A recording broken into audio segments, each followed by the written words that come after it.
Envision studying your entire life to become a mage only to fall short due to your peasant status.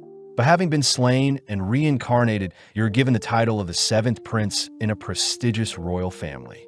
Now, with all the time and resources in the world, you can put your previous lives' knowledge to the test and let your imagination run wild in this new magical world. The series starts with our MC, kicked to the ground and mocked by noble mages, scoffing at our MC's commoner status. Giving our MC a chance. A soul mage steps up, offering our MC a chance to strike them down, but sadly our MC can only muster up a small ball of magic. Our MC recounts how magic is solely defined by which lineage one is born into, and no matter how hard someone works, they can never surpass those born into the correct family. The mage begins casting a spell of their own, instantly incinerating our MC. But our MC can't help but feel joy finally getting to experience what top-tier magic feels like. As a final wish, our MC wishes to be given more time to learn magic. But as his body finally disperses, our MC wakes up in front of several maids, all adoring him.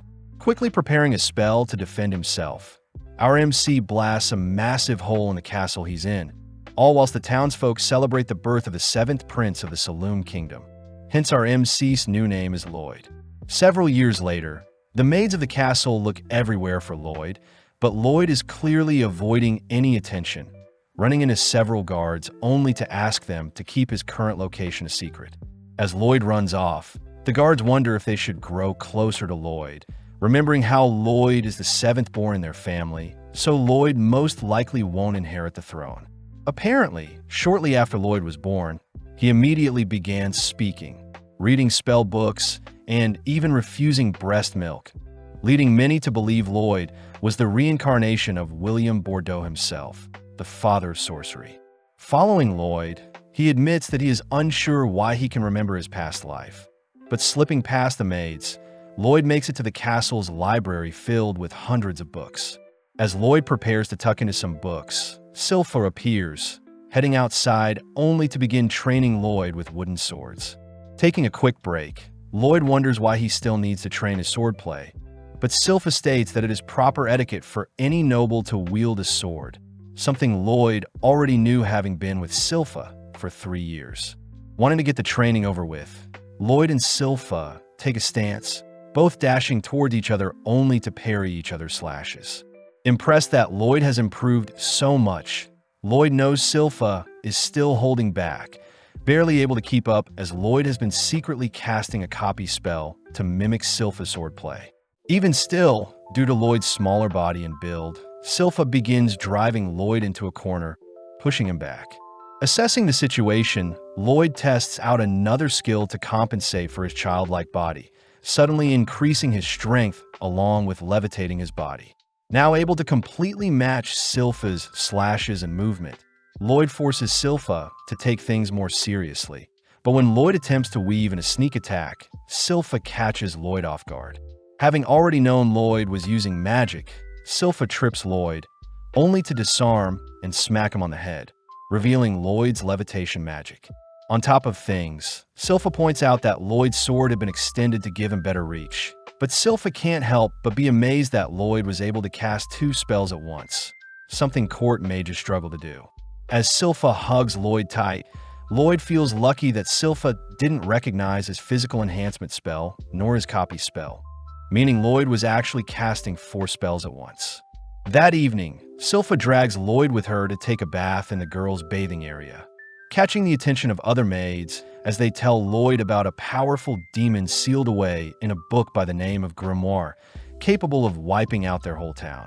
Sylpha adds that the grimoire is hidden in an underground library, but suddenly the girls find it adorable Lloyd is acting strange, all fighting over whose bed Lloyd will be sleeping in tonight. Sneaking off, Lloyd grows intrigued by this hidden library, sneaking around at night with a concealment spell. Easily sneaking past the guards in front of the forbidden library, Lloyd manages to break the powerful seal keeping people out, amazed to see the vast library still standing. Taking a look around, Lloyd begins reading some books, suddenly spotting books in particular begin to float around him. Unveiling its dragon head, the book introduces itself as Grimoire, asking Lloyd to unseal it. Knowing Grimoire is the monster Sylpha spoke about, Lloyd grows skeptical seeing Grimoire offer Lloyd some gold. Inspecting the gold, Lloyd says he knows Grimoire used creation magic along with some dust to make the gold, shocking Grimoire. Hearing that Lloyd plans on strengthening the seal on the demon, Grimoire gets terrified, stating that he has calmed down and no longer wants to wipe out the world, but Lloyd isn't buying it. Desperate, the demon offers to teach Lloyd some ancient magic, but that finally gets Lloyd to listen. Yearning to learn more, Lloyd instantly dispels Grimoire's current seal, surprising the demon as he fires off a devastating ancient spell at Lloyd, shredding the surrounding library. As the smoke clears, the demon is horrified to see Lloyd has erected a perfect barrier, a spell that consumes and nullifies Grimoire's volley of ancient spells. Getting hot and steamy, Lloyd reaches out to the remaining residue of ancient magic around his barrier, allowing the magic to tear away at his finger as Lloyd begs Grimoire to show him more. Pissed, Grimoire duplicates his head, beginning to cast a dual spell, but once again Lloyd's barrier perfectly blocks it. Inspecting the spell, Lloyd knows that such a spell can only be cast by demons with two mouths, but it's simply an advanced version of the same spell from earlier. Terrified at Lloyd's capabilities, Grimoire attempts to flee, but Lloyd has preemptively constructed barriers to keep anything else from being destroyed. Trapping the demon in one of his barriers, Lloyd lets loose a fire spell of his own, burning up the demon all whilst trapped in one of Lloyd's barriers. After a while, Lloyd realizes that Grimoire is still alive, asking Grimoire to wait as Lloyd reverts all the damage done to the library. Amazed by Lloyd's amazing feats, Grimoire decides to call Lloyd Master, but Lloyd is more curious as to why demons can't be slain with magic. Seeing as he is no match, Grimoire offers to be Lloyd's familiar, only to transform into a cuter form. Offering to sit inside Lloyd's pocket, Grimoire takes the chance to dive into Lloyd's mind, mortified by the dense mana a mere child has.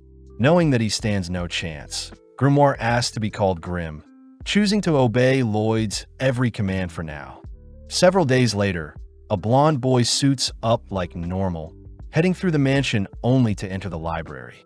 As Grim hides, Lloyd greets his big brother Albert, both heading outside to see Albert training. Casting a small spell, Albert knocks down his target flawlessly, something Lloyd expected since Albert is the second prince, both smart and physically capable. Seeing as Albert wants Lloyd to show off what he's got, Lloyd gladly obliges, but not wanting to draw too much attention, Lloyd states he'll only graze the targets. Firing off multiple spells, Lloyd successfully tricks the onlookers into believing Lloyd isn't as competent as Albert, but Lloyd is more curious about adding spin to each of his magic spells. With Albert briefly glaring at Lloyd, Albert asks that Lloyd use the training area as he likes, heading elsewhere with his party. Now alone, Lloyd gets excited, wanting to mimic Grim's dual incantation with two heads. Although Grim states that only demons can cast such a dual spell, Lloyd gets an idea, absorbing Grim into his palm to act like a second mouth. Impressed that Lloyd knew of such a technique, Grim and Lloyd begin chanting simultaneous spells, but Grim instantly gets freaked out not recognizing the spell Lloyd is chanting. Pausing, Grim demands to know what spell Lloyd is casting. Shocked to hear Lloyd was trying a spell stack, purposely mixing multiple spells to have them cast simultaneously. Hearing that Lloyd was trying to stack on 100 spells at once, Grim yells that only 2 to 3 spells can be stacked, otherwise the incantation would take too long. Understanding the situation, Lloyd takes over Grim's mouth, both taking a deep breath only for both mouths to begin chanting powerful spells. Seeing as Lloyd is folding together the essence of 2 magic types itself, Grim fears that the output would be devastating, watching as Lloyd incredibly unleashes a dual spell that ruptures into the skies. At the same time, Albert's retainers wonder why Albert spends so much time with a talentless boy like Lloyd, but Albert corrects them, stating that Lloyd had intentionally grazed all the targets the same way, believing that Lloyd will become a great sage one day. With one of the retainers refusing to believe so, we cut outside to see Lloyd has massacred the surrounding area, even tearing a hole through the stratosphere to reveal the constellations themselves. Briefly admiring the sky, Lloyd rushes to repair the clouds, returning the nighttime back to daytime. The next day, Grimm shows off the newspaper reporting on a mysterious phenomenon tearing apart the skies. But Lloyd is more fixated on the story on the back of the newspaper regarding adventurers conquering a dungeon and bringing back loot. Wanting to explore a dungeon of his own, Grimm struggles to hold back Lloyd, but Lloyd reassures Grimm that he's got everything figured out. Taking out an acorn, Lloyd casts a growth spell, creating an exact clone of himself that mimics his movements. Although Grimm is impressed, Lloyd is still worried, knowing that Silpha observes and tracks every bit of growth Lloyd experiences, meaning a mere dummy clone won't trick everyone. Getting an idea, Lloyd successfully manages to escape the castle undetected, asking Grimm if everything is fine on his end. It turns out that Lloyd had placed Grimm's soul into his clone's body, all whilst absorbing Grimm's body into his palm. Now that Lloyd's clone is more lifelike, Lloyd successfully tricks the maids, but Grimm wonders if he can cause a mess while Lloyd is gone. Sadly, since Lloyd can still communicate with Grimm, Lloyd thanks Grimm for all the help, flustering Grimm as he chooses to make Lloyd proud and not act up. Having flown far enough from the castle, Lloyd wonders where he can find a dungeon, suddenly halting as he spots a pink-haired girl fleeing from some monsters. In an instant, the girl sends one of the monsters flying, blitzing around only to begin dismantling the monsters, finishing off with an energy blast that shreds the monsters. Having witnessed everything, Lloyd recognizes the girl's techniques as a form of chi, something martial artists use. Having detected Lloyd, the girl calls Lloyd to show himself, but when Lloyd hesitates, the girl marks Lloyd as an enemy, rushing to his location. Not wanting to unveil his identity as the seventh prince, Lloyd manages to come up with a disguise, created using Lloyd's current looks and Albert's physical structure. Lloyd takes on the name of Robert, learning the girl's name is Tao, but Tao is revealed to have fallen for Lloyd's disguise. Having been locked away due to her training, Tao states that she'll make Robert her boyfriend no matter what, agreeing to accompany Lloyd into a nearby dungeon, since she is a B-ranked adventurer. Upon entering the dungeon, Tao begins carving through the monsters to impress Lloyd, but sadly Lloyd is more interested in the shiny ores nearby. Venturing deeper, the two strike up a conversation, learning that Tao had been traveling alone for a while. Whipping up a quick meal, Lloyd asks about Tao's chi techniques, surprising Tao since chi is very similar to mana, as chi circulates based on breathing techniques. Tao takes the chance to flirt with Lloyd, but gets surprised seeing Lloyd beginning to breathe strangely, realizing that Lloyd is trying to mimic her chi breathing. Warning Lloyd against it, Tao can't help but notice how stern Lloyd is about learning chi breathing, agreeing to teach Lloyd anything she knows, which earns her a smile from Lloyd. At the same time, Grimm can't help but giggle at how vast Lloyd's obsession with magic is, suddenly realizing that Silpha has appeared. Back in the dungeon, Tao shows off a chi blast, easily destroying the boss of the dungeon only to point Lloyd to the final treasure chest. Lloyd grows curious as to the overall build of the treasure chest itself, something Tao finds adorable. But on top of things, Tao notices Lloyd's breathing has grown stable, celebrating as Tao has finally found a perfect match that her family has to approve of. Finally opening up the chest, a mysterious blade appears, cutting down on Tao, but Lloyd manages to read the attack, pulling Tao aside. As a pool of darkness spreads from the chest, a lich appears, exciting Lloyd as a more worthy dungeon boss has arrived. Exuding a cold aura, Tao begins to panic, asking Lloyd to leave the dungeon first. But when Lloyd refuses, Tao has no choice but to forcibly push Lloyd out of the dungeon. Evading the creature's strange magic, Tao states that a lich is a creature even A-ranked adventurers struggle with. Therefore, she plans on stalling the creature long enough for Lloyd to escape. Flying through the air, Lloyd is sad as he wanted to watch the lich in action, but erecting several barriers, Lloyd halts his movements. When Lloyd asks for Grimm's advice, Lloyd notices Grimm is barely responding, begging Lloyd to come home. At the same time, Tao grows more fatigued, looking for an opening to escape herself. But the Lich suddenly speaks up, having identified Tao's Qi technique. The Lich scoffs at Tao's inferior technique to magic, annoying Tao as she states that Lloyd was the only person that thought of Qi as interesting, unlike every magic user Tao ran into.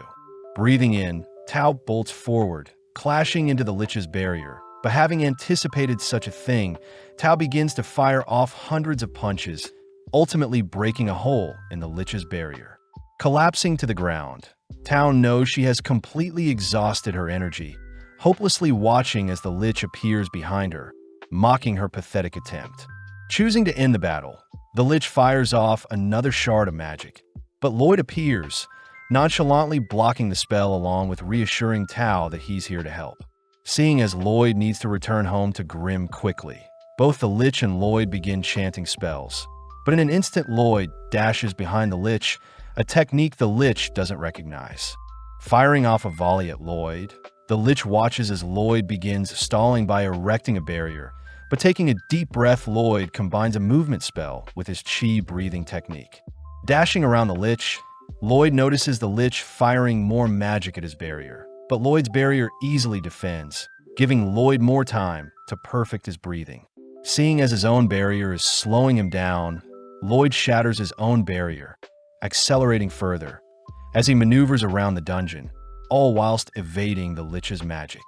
Finally condensing two techniques into one, Lloyd counters the Lich's magic with a technique he just created, firing off hundreds of slashes, all whilst tuning the spell's speed and sharpness.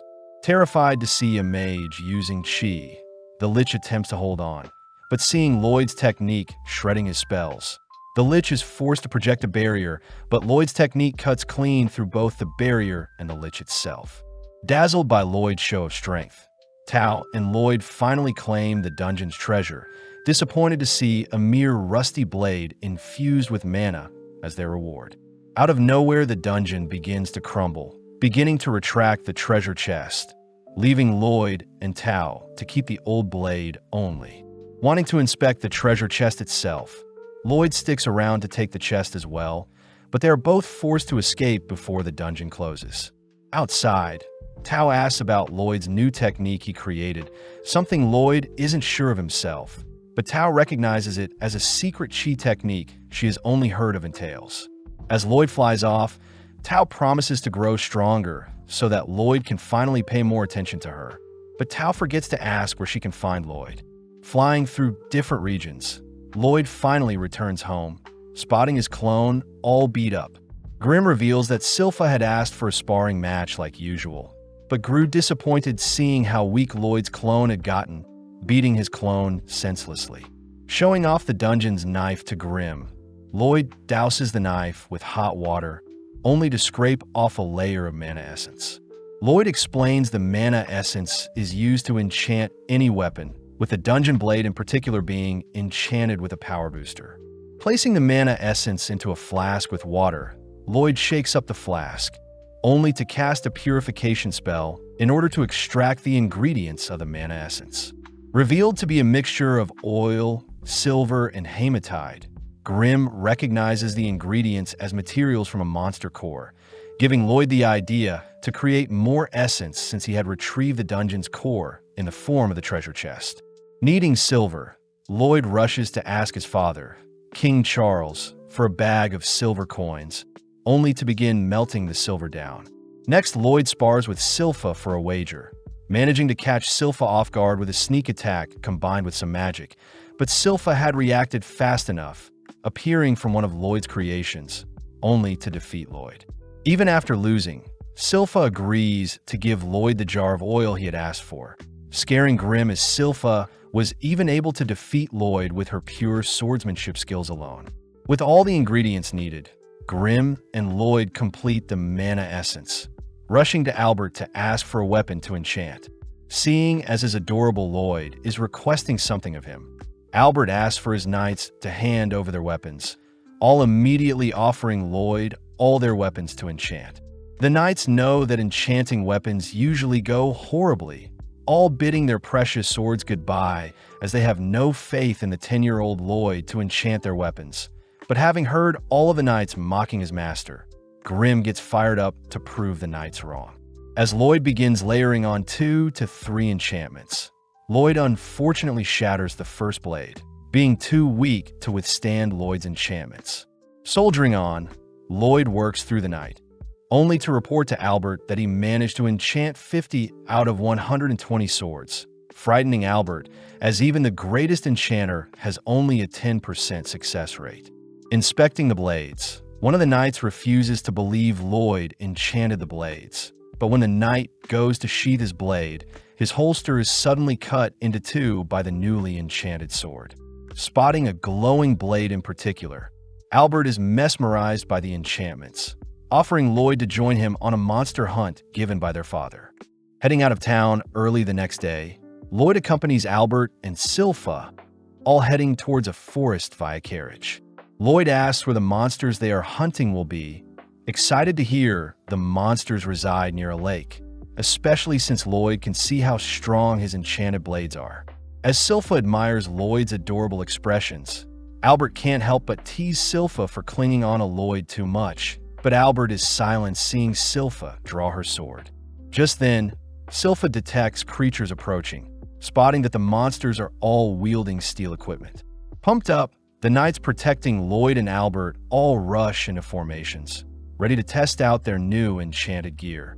All whilst Grim spots Lloyd using a cheap breathing technique to detect all objects in his surroundings. Plus, Lloyd always has his barrier spell ready to protect himself. Seeing the knights engage the monster, the knights flawlessly cut through the creatures, all thanks to Lloyd's enchantments. Praising Lloyd, Albert declares that Lloyd truly is a prodigy, but they both suddenly spot a monster rushing them. Before the two can react, Tao appears, dispatching the creature. Having sensed a cute guy nearby, Tao had rushed over, crouching beside Lloyd only to realize Lloyd is using a cheap breathing technique. Plus, Lloyd looks very similar to Robert.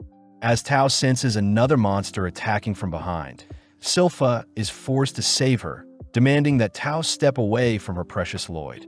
Stopping the girls from fighting, Albert asks Tao to accompany them, all setting up camp for the night near a lake.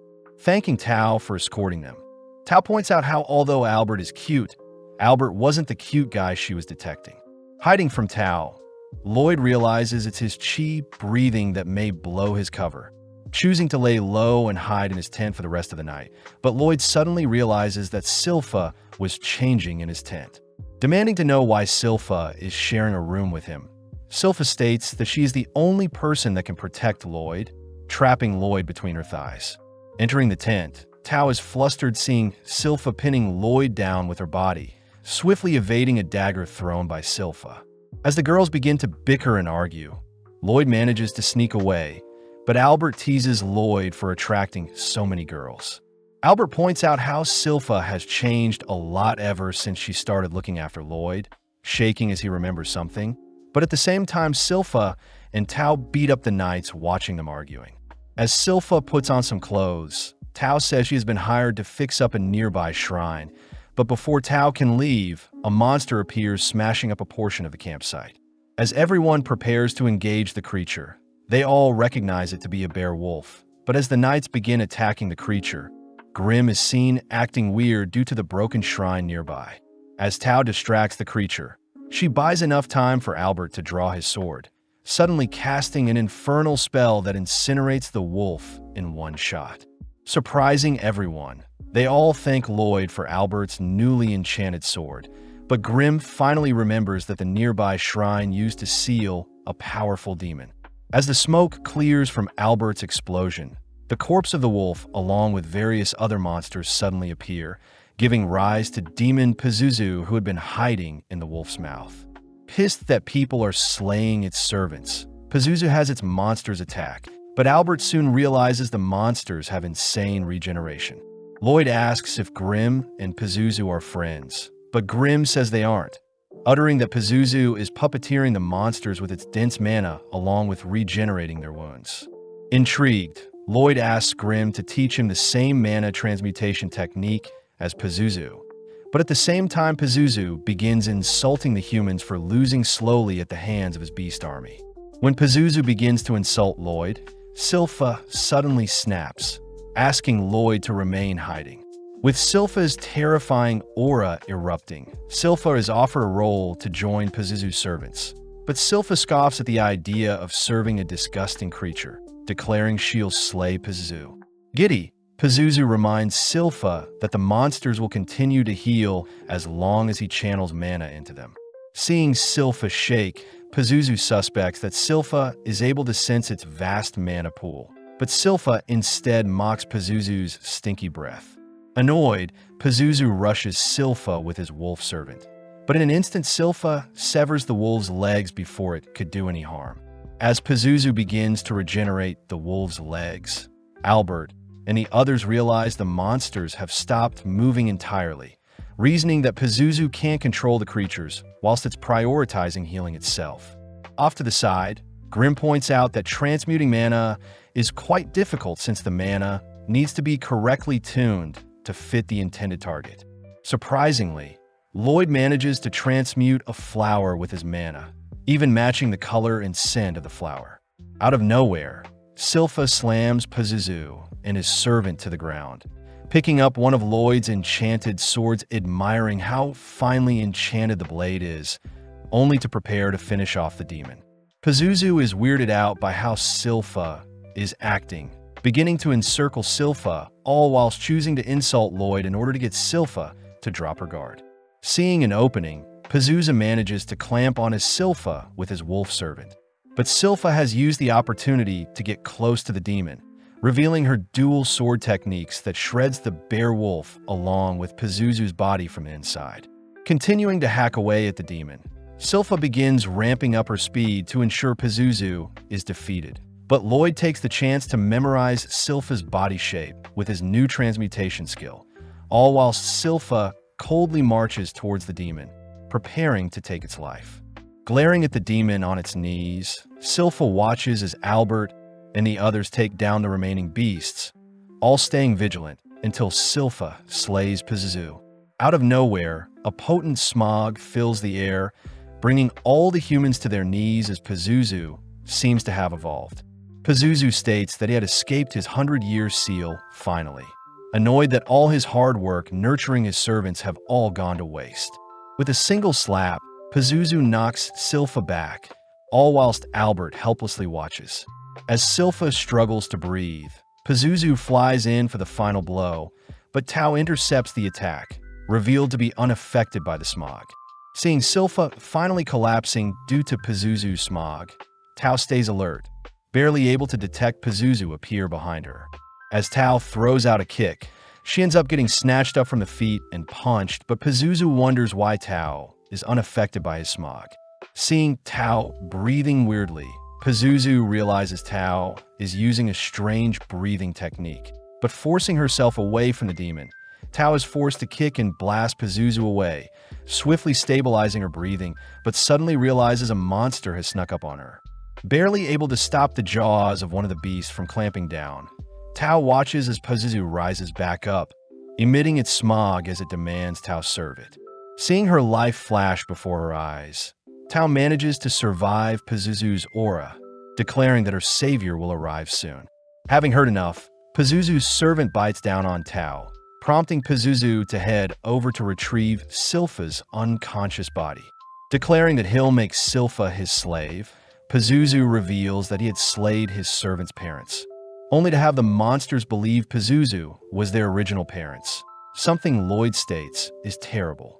Realizing that Lloyd is unaffected, Pazuzu demands to know who Lloyd is, spotting Grim, a fellow demon who is serving a mere child. Before Grim can warn Pazuzu of Lloyd's abilities, Pazuzu sends his servants to attack Lloyd, but seeing as this is the perfect chance, Lloyd begins transmuting his mana. Creating the picture of a field of flowers, Lloyd manages to calm the beasts, briefly cuddling with them only to retrieve the unconscious Tao, covering her up with his jacket.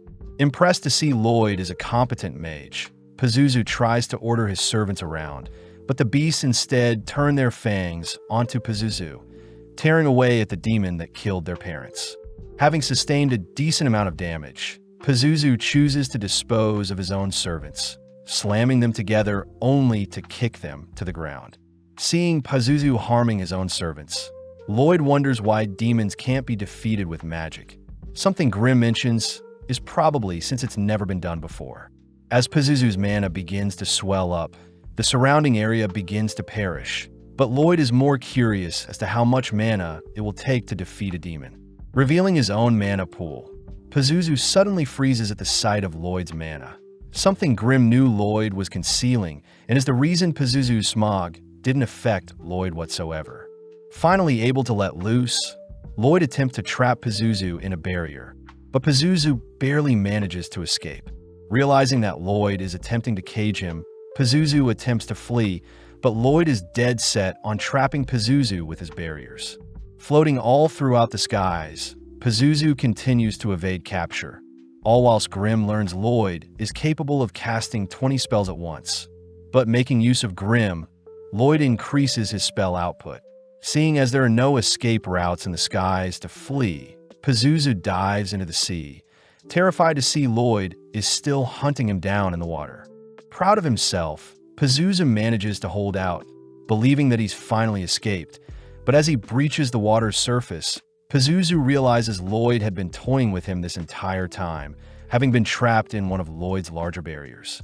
Attempting to find a way out of Lloyd's cage, Pazuzu refuses to be one of Lloyd's lab rats. But Lloyd is confused at how hypocritical Pazuzu is, seeing as Pazuzu had used his servants as lab rats.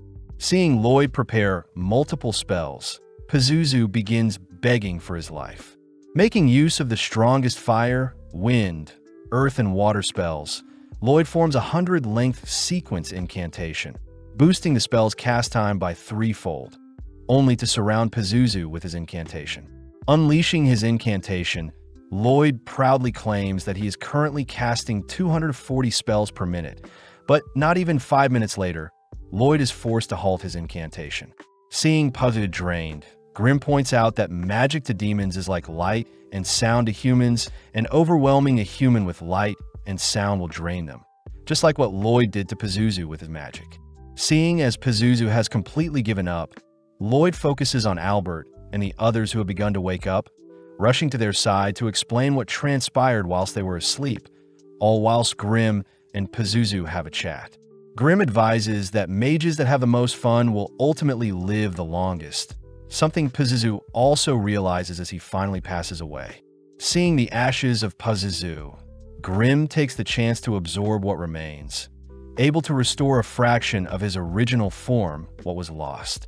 Back with Lloyd, Lloyd seems to have convinced everyone that a powerful mage by the name of Robert defeated the demon, exciting Tao as she demands to know where Robert is. As the gang return to report their hunt to the king scolds Albert for not being more prepared for the monster hunt, wondering where Robert and Tao are, wanting to reward them. Sadly, Albert reveals that Robert was never seen by anyone. As for Tao, she ran off in search of Robert. Changing topics, Albert asks for his father to consider Lloyd as a possible candidate for the throne, stating that Lloyd's genius with enchantments may prove fruitful for a ruler. Impressed to hear his seventh son is so gifted, the king asks if Lloyd would join his brothers to fight for the throne, but Lloyd flat out rejects the offer. Later that day, Lloyd is seen playing with a fluffy beowulf, having followed Lloyd home from the forest. Grimm begins to get jealous seeing how much Lloyd is admiring his new pet, choosing to fluff himself up to get Lloyd's attention. Seeing as Silpha is approaching, Lloyd quickly stuffs Grimm inside the beowulf's fur, only to tell Silpha that his new pet will be called Shiro. As Silpha and Lloyd brainstorm tricks they can teach to Shiro, Albert and the king both chat about Lloyd's future, both expecting great things from Lloyd. Getting to work, Lloyd manages to teach Shiro basic tricks, but wonders how he should train Shiro to execute more tougher actions. Having tried to infuse his mana with more specific commands, Shiro unfortunately isn't able to understand Lloyd's complex task, prompting Lloyd and Silpha to wonder if there is a monster expert that can help. With them both suddenly remembering Princess Elise, they all head over to her garden tower. Grimm learns that Elise is the 6th princess of Saloon, being Lloyd's older sister by 3 years. Out of nowhere, Elise pounces on Lloyd, wrestling him only to give him a greeting smooch.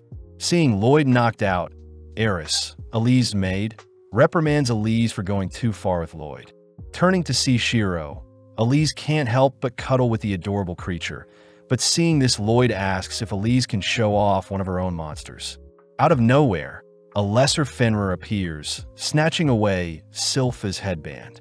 Lloyd is shocked, seeing as the monster slipped past his detection. Lloyd is intrigued as to what command Elise gave to the Fenrir in order to have it time its approach. Asking for Elise to teach him all she knows, Elise gladly obliges, revealing that a deep bond with any animal will involve lots of love. Demonstrating her powers, Elise calls for the animals to surround her, stating that love is a technique anyone can learn. With Elise sending her animals to tease Sylpha and Eris, they all suddenly spot Lloyd is calmly taming some animals of his own. Having not considered using love before, Lloyd begins to think of how he should love Shiro. All while Sylpha dreams of the day, Lloyd shows affection for her. Reconstructing Elise's taming technique, Lloyd notices that Elise had channeled mana into her animals via her head, allowing her to communicate with nothing but thoughts. Trying it out, Lloyd manages to establish a connection with Shiro, having him run circles only to leap into the air. Happy to see it worked, Lloyd and Shiro cuddle for a bit, all whilst Eris praises Lloyd for replicating a monster tamer's technique. Elise cries that love is the most important factor for taming monsters, something Lloyd doesn't disagree with, especially since the tamer must get to know the monster they want to tame first. Seeing Lloyd adorably explain love, Eris, Sylpha, and Elise all adore Lloyd, rushing to his side only to begin loving him.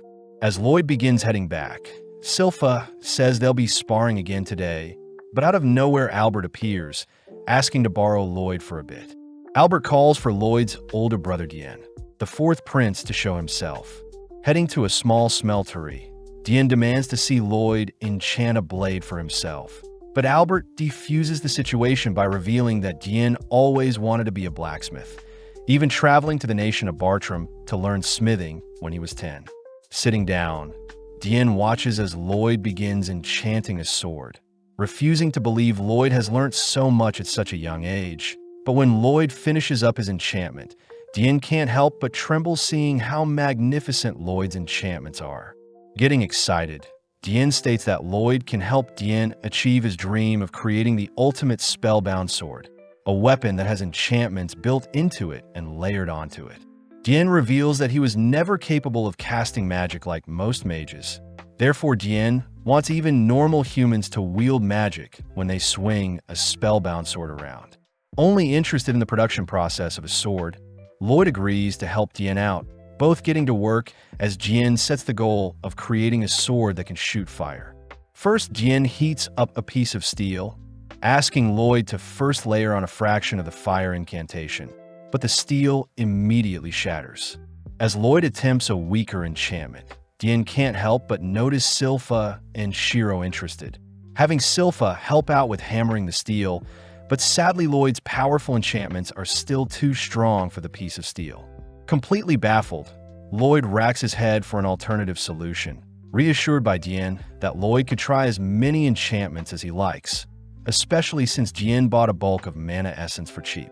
Suddenly realizing something, Lloyd inspects the mana essence. Realizing that the hematite in the essence is way too weak, Lloyd asks if Dien has any spare hematite lying around. Upon hearing that Dien doesn't, Sylpha offers to accompany Lloyd to a dungeon, both heading to the Adventurers Guild. Entering the guild, Lloyd greets Katarina the receptionist, only to fill out a form for his details. Next, Lloyd is asked to place his hands on a crystal ball, something Lloyd knows is used to measure one's stats. Fearing that his current power level will destroy the orb, Lloyd begins compressing his mana, managing to achieve an overall rank of E. As the other adventurers laugh at Lloyd's poor rank, the receptionist points out that Lloyd has a magic stat of a rank, making him comparable to the mighty Silver Blader, something the other adventurers refuse to accept. Legend has it that the Silver Blader flawlessly carved through every dungeon they entered, achieving an A-rank status only to disappear. Seeing the adventurers continue to mock Lloyd, Silpha can't help but scare the men a bit, revealing herself to be the infamous Silver Blader who supposedly vanished. When Silpha attempts to re-register herself, the receptionist sadly states that Silpha has been demoted to C rank. Unfortunate, since every party needs a B rank if they want to enter dungeons. At that moment, Tao appears offering to assist, seeing as she is an A rank adventurer, but Silpha quickly ignores her. Silpha learns that Tao had failed to find Robert, even searching various dungeons for him. But willing to compromise, Tao demands to have a date with Albert as reward if she helps Lloyd explore a dungeon. With Silpha retrieving Lloyd's jacket from Tao, Lloyd admires how interesting of a life Silpha must have had in the past, hearing that Silpha in her past had only ever failed to take down the Assassin's Guild, a ragtag group of adventurers. Having picked out a dungeon, the gang immediately set out, explaining their goals to Tao, swiftly working their way to retrieve the core of the dungeon. At the same time, Albert checks in on Diane, happy to see Diane and Lloyd are getting along well, but Albert states that a war will break out soon. Trembling at the thought of being unable to help, Diane declares that he'll create the spellbound swords to help his kingdom, spotting Lloyd and the others returning. Getting back to work, Diane and Lloyd manage to finish off their first blade, heading straight to the training area only to eradicate their test targets, terrifying everyone. Having named the Blade D-Lord, Lloyd heads to bed, exhausted from spending the entire day fine-tuning the blades along with mass-producing them. Rewarding Shiro with some belly rubs, Lloyd notes how Albert seemed awfully stiff throughout the day, but suddenly Lloyd detects a strange presence in their garden. Impressed, Shiro wasn't able to pick up the mysterious presence. As the mysterious figure begins running around the garden, Lloyd suddenly appears, asking to have a chat. When the figure attempts to flee, Lloyd simply erects a barrier, cutting off any escape. Seeing no other option, the figure unveils their hood, apologizing as she blasts Lloyd with a sweet scent, but Lloyd realizes it's poison. Attempting to cleanse the negative effects, Lloyd suddenly collapses, having failed to neutralize the girl's poison. Lloyd deduces that the girl is using a new type of toxin, hearing stories about those with strange abilities, people known as the Blighted. The girl confirms herself to be the Poison Blighted, Ren the Poison Moth. Heading over to Lloyd's barrier, Ren instantly shatters it with a kick, having weakened it with her poison. Ren reassures Lloyd he won't pass away, warning Lloyd of the side effects he may experience in the next few days. Just like that, Ren disappears, allowing Lloyd to finally rest a bit. Having seen everything, Grim learns that Lloyd is actually canceling out Ren's poison with a breathing technique, wondering why Lloyd didn't just capture her. Lloyd reveals that he plans on tailing Ren to her hideout, recognizing Ren as one of the 6 Assassin Guild members. Lloyd gets excited, wondering what the other members' special abilities are, praising Ren for concealing her presence so well, but Lloyd has already figured out their trick. As Lloyd rushes off, Silpha and Shiro barely miss Lloyd, cutting over to the assassin members as they berate Ren for getting caught so easily. Ren states that she has discovered that the royals are mass-producing spellbound swords, a sign that there is a war coming. When Ren tries to make suggestions, the assassin members cut Ren off, reminding Ren that their leader Jade is already gone. Just then, the members detect someone watching them, forcing Lloyd to reveal himself as the members mention how they've heard great things about the 7th Prince. Seeing as Lloyd has discovered them, they have no choice but to take Lloyd out, but Lloyd is excited to see what the enemy has in store, releasing his barrier. Taking a fighting stance that mimics Tao's, Lloyd draws in a green headman, able to defend against most of his strikes, but suddenly spots one of the man's punches wrap around his arm. Introducing himself as the warp-blighted Babylon the Giant Rat. Knowing that Babylon's movements exceed what mages are capable of, Lloyd suddenly realizes someone is behind him, abruptly collapsing to the ground as Crow the Dark Raptor binds him with a curse. Following up, Galilea attempts to pummel Lloyd, but Lloyd uses brute strength to escape Crow's curse, but sadly gets entangled in Galilea's spiderwebs. With no choice, Lloyd ditches his clothes, ecstatic to have run into a user with curse speech along with people able to transmute their mana. Sensing another attacker, Lloyd begins evading several slashes from Talia, intrigued to see Talia impale her own leg, only to feel the pain in his legs as well. Introducing herself as the Pain Blighted, Talia gets weirded out seeing how happy Lloyd is, watching as Lloyd analyzes and reverses Talia's wound both on Talia and himself. Intrigued to see how Talia's reflection magic works, Lloyd traces Silpha's battle style, terrifying the assassin members as they reveal past trauma facing the Silverblader. With Lloyd's aura erupting, the assassin members all scramble from their positions, but Babylon is Lloyd's first target. As Lloyd catches up to Babylon, Lloyd slams him into the ground, impressed to see Babylon relax his body so as to not sustain too much damage. Appearing around Lloyd, Galilea, and Crow pinch him, but Lloyd predicts Crow's cursed speech attack, slipping out of the pinch and allowing the curse to blast Galilea into Talia instead. Before Crow can chant another curse, Lloyd appears behind him, dicing up and slamming Crow into the ground, perfectly mimicking Silpha's techniques. Off to the side, Galilea struggles to separate himself from Talia, but since his webs have bound them together, Talia's clothes are accidentally pulled apart. Seeing an opening, Lloyd rushes to attack Talia, warned by Talia that the damage will be reflected on Lloyd himself, but Lloyd could care less. Talia is slammed into a wall, making Lloyd euphoric, finally experiencing pain for the first time in a while. Seeing as Galilea has managed to sneak up behind Lloyd, Lloyd employs Tao's martial arts, blasting Galilea into a nearby wall as well, terrifying Rin. Before Lloyd can engage onto Run, Galilea asks for Lloyd to leave Rin alone, revealing that Run is unable to control her toxins. Lloyd suddenly realizes that all the assassin members aren't really good at controlling their powers, watching as Galilea rushes him. But Lloyd suddenly hits Galilea with a special attack. Pissed, Rin throws a kick whilst releasing her toxins, but Lloyd simply blocks it with his barrier, asking Run to calm down. Right on cue, Galilea utters that he is fine. Lloyd states he has engraved Galilea's curse directly into their body, giving him more control of their curses, bringing Galilea into tears.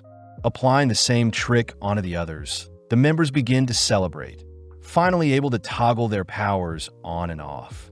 Off to the side, Rin is seen holding back her tears, finally able to wear whatever she likes without accidentally releasing her poison. Seeing the others taking care of Lloyd, Rin reminds everyone that Lloyd and his family are producing weapons to spark a war, but Grimm brushes them off as mere rumors. Before Grimm and Rin can bicker some more, the others mention how they should at least tell Lloyd about their past, revealing that they have a leader by the name of Jade, known as the Phantom Blighted and has the ability to teleport. Flashing back, one day Jade had reappeared out of nowhere, having been teleported to Egypt but had finally made it back to their hideout. Jade shows off their new guild emblem, stating that their Assassin's Guild will take the jobs normal adventurers wouldn't, and upon completion, they'll leave behind their emblem to prove to the world they can operate in society as well. Before Jade can add anymore, he is teleported away, but around the same time the Assassin's Guild found out that the Warlord of Lordist was preparing for a war. Out of nowhere, a mysterious envelope appears, but before the contents is revealed, we cut to several moments later where Silpha and Shiro have busted into the Assassin Guild's hideout. Seeing as Lloyd has left behind a letter, Silpha reports her findings to Albert, who holds back his anger, fearing that the Assassin's Guild has kidnapped Lloyd and brought Lloyd to Lordist. Worst of all, Silpha shows off the sticky clothes Lloyd had left behind, horrifying everyone as Albert and Silpha both declare they'll wage war if it means Lloyd will return safe. Cutting back to when the envelope appeared, Galilea reads that Jade had officially overthrown the rulers of Lordist, making the assassin members celebrate. But inspecting the letter himself, Lloyd can't help but smirk. Immediately heading out, Lloyd sends everyone flying with him towards Jade's location. But we learn that Galilea and Run had asked if Lloyd could help Jade fix his teleportation curse as well. But Lloyd points out that Jade no longer needs his help, since the letter seems to have been perfectly teleported to their location. Lloyd knows that teleportation magic itself is very rare, especially being able to control it, making the members wonder if Jade was lying about his curse this whole time. Regardless, Rin says she still wants to reunite with Jade, exciting Lloyd as he says he'll accompany them. Seeing as Rin is starting to doubt Jade, Lloyd cheers Rin up, making Rin's heart flutter a bit. Having been flying for only 10 minutes, Lloyd is forced to stop, realizing that everyone is dizzy, but seeing as they need food, Rin runs off into the woods to catch some food.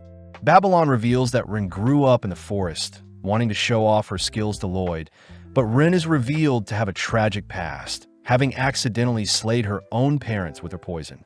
It was then when Jade took her in and introduced her to everyone, all agreeing to help raise Rin as one of their own. As the gang spend time designing clothes to neutralize Rin's poison, Rin couldn't help but break down, finally finding a family she can rely on, and even considering Jade as her big brother. Hearing such a wholesome story, Lloyd says he really wants to meet Jade, surprising Grim. Right on cue, Rin returns, whipping up a dense stew, terrifying everyone as they wonder if a prince like Lloyd should be fed such a food item. Surprisingly, Grim and Lloyd devour the stew, prompting everyone to join in, enjoying the meal like a family. Flashing back, there was a day when Jade had announced their guild members were all getting bounties, exciting everyone as they're finally being recognized as actual people. Seeing everyone celebrating, Jade reveals that he is actually the third prince to the Lordest family, adding that his family are diabolical people who all fiend for war. Jade mentions how he had planned to use the Assassin's Guild as a tool to stop his family from inciting war, but seeing as his members are all calm, Jade wonders why they're not angry at him. The members all remind Jade that they all have hidden pasts as well, therefore they don't really care what Jade's intentions are, as long as Jade remains a family member with everyone. Impressed to hear his guild members are willing to commit crimes for him, Jade states that he must claim the throne by himself, not wanting his assassin members to have to dirty their hands. Jade admits that he may never return, but he promises he'll one day claim the throne for himself and finally grant all outcasts a place to stay. Walking the final steps towards Jade's manor, the gang point out how adorable Lloyd is when he is asleep, all reasoning they should go on ahead and leave Lloyd behind, not wanting Lloyd to get caught up in their own personal drama with Jade. Hearing this, Grim offers to accompany them, knowing that Lloyd can easily fend for himself. Upon climbing the castle walls, the gang are surprised to see a party set up for them, just like what Jade had promised in the letter. Before the gang can head back and retrieve Lloyd, they're interrupted by an egg-shaped looking man, inviting them all into the courtyard where they're officially welcomed as the guest of honor. With everyone in disbelief, Rin hugs Grim tight, getting nervous to reunite with Jade. Finally, Jade appears nonchalantly, annoying everyone as they watch Jade switch clothing, relieved to see Jade is the same as usual. Pushed forward, Rin struggles to express all the emotions bottled in her head, but seeing as everything is fine, Grim begins flying back to Lloyd. Out of nowhere, the surrounding attendees transform, all whilst Jade orders everyone to bow down, terrifying the assassin members as they wonder how Jade has Crow's cursed speech, not to mention it's way more powerful.